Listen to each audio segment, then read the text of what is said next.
Okay, everybody, here's a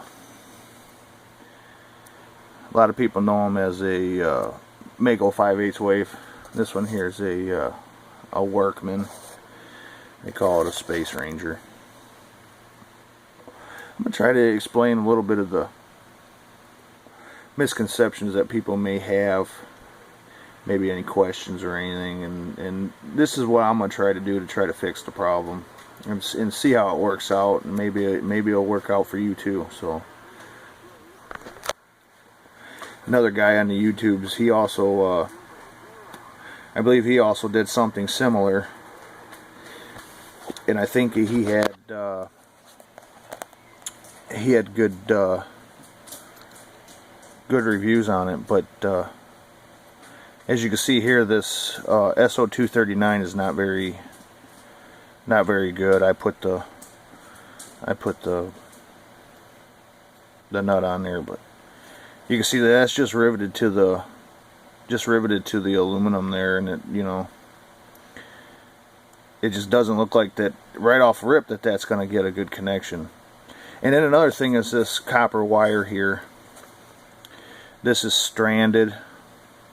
It's probably 10 inches long or so, with a connector crimp to it.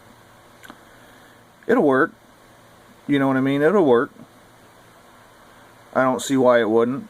But on the other hand, you know, copper, you know, audio travels on copper on the outside, so I don't see why you wouldn't be able to put a straight piece of copper in there. I'm going to use copper like this.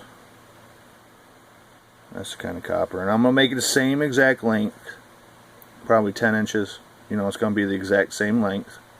We're not going to change that. And another thing is that I found, when you read the instructions here,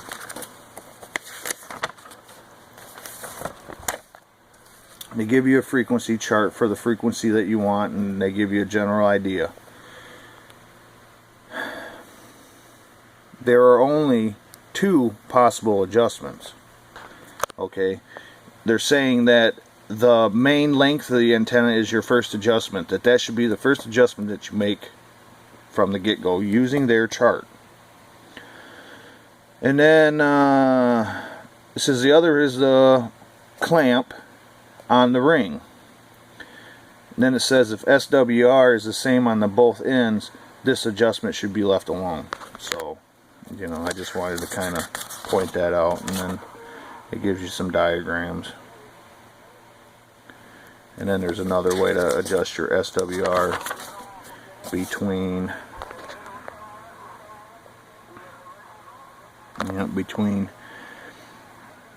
this point it mounts, and then this point it mounts to your mast.